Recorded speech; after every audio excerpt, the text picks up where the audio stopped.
அழகாய்ஸ் வெளியில் பார்க்க போகிறோம். இந்த வாரம் ரிலீஸ் ஆகிற மூவிஸ் தான் பார்க்க போகிறோம். ஃபஸ்ட் இடத்துல தலைவன் தலைவி படம் தான் இருக்குது. விஜய் சேதுபதி நடிப்பில் வந்து நித்யா மேனன் தான் இந்த படத்தில் ஹீரோ நடிக்கிறாங்க. பாண்டியராஜ் தான் படத்தை டேரக்ஷன் பண்ணுறாரு. இவர் இதுக்கு முன்னாடி என்ன படம் டேரக்ஷன் பண்ணியிருந்தாருன்னா எதற்கும் துணிந்தவன் தான் படம்லாம் டேரக்ஷன் பண்ணிடுறாரு. அதுவும் 3 வருஷத்துக்கு முன்னாடி அந்த படம் அந்த நேரத்தில் ஒரு ஃப்ளாப் மூவினே சொல்லலாம். வந்து சூர்யா வச்சு டேரக்ஷன் பண்ணியிருந்தார்.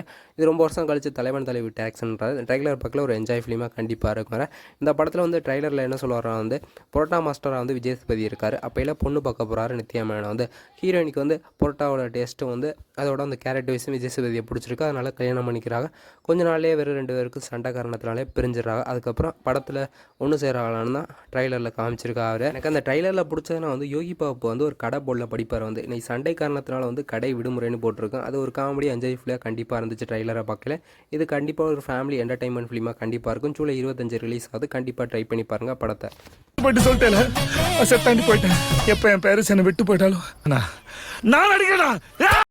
2வது படமாக வந்து ரிலீஸ் ஆகுது. மாரிசன் படம் தான் ரிலீஸ் ஆகுது. வடிவேலு அண்டு பகத் பாசில் தான் அந்த ஹீரோ நடிக்கிறான். வந்து இந்த படத்தில் மியூசிக் டைரக்டர் வந்து யுவன் சங்கர் ராஜா தான் மியூசிக் பண்ணுறாரு. டேரக்டர் வந்து சுதீஷ் சங்கர் தான் டேரக்ஷன் பண்ணியிருக்காரு. இந்த படத்தில் ட்ரைலரில் என்ன காமிச்சிருக்காருன்னா வந்து ஒரு ஏடிஎம் வந்து வடிவேல் பணம் எடுத்துக்க இருப்பார். வந்து இதை பார்த்துட்டு திருடன் வந்து யுவன் பகத் பாசில் வந்து கொள்ளை அடிக்கணும்னு ட்ரை பண்ணுவார். வந்து அந்த நேரத்தில் வந்து எங்கேயோ நடந்து போய்க்கிருக்கையில் வடிவேல்கிட்ட வந்து லெஃப்ட் வேணுமான பகத் பாசில் கேட்குறாரு. வந்து நான் என் ஃப்ரெண்டு வீட்டுக்கு போனால் அதுவும் திருவண்ணாமலைக்கு போகணும்னு சொல்கிறார். வந்து அதில் வடிவேலுக்கு வந்து மெமரி லாஸ் வேறு. அதுக்கப்புறம் படத்தில் வந்து கொள்ளை அடிச்சாங்கன்னா மீத கதையாக இருக்க வாய்ப்பு இருக்குது. வந்து ட்ரைலரில் அப்படி தான் காமிச்சிருக்காரு அவர். இது ஒரு வித்தியாச முறையில் ஏதோ எடுத்திருக்காருன்னு சொல்ல வந்து டேரக்டர் வந்து கண்டிப்பாக ட்ரை பண்ணி பாருங்கள். ஜூலை 25 ரிலீஸ் ஆகுது. இந்த படத்தில் எந்த படத்துக்கு நீங்கள் போவீன்னு கமெண்ட் பண்ணுங்கள். இது மாதிரி ரெகுலரான சினிமா விட தெரிஞ்சுக்கலாம் ஒரே ப்ரே பண்ணி சப்போர்ட் பண்ணுங்கள். இந்த வீடியோ பற்றி தான் லைக் அண்ட் ஷேர் பண்ணுங்கள். என்ன பண்ணுறது, இதையும் மறந்துடுவேன். மறந்துட்டேன்னா 3ஆம் கமல்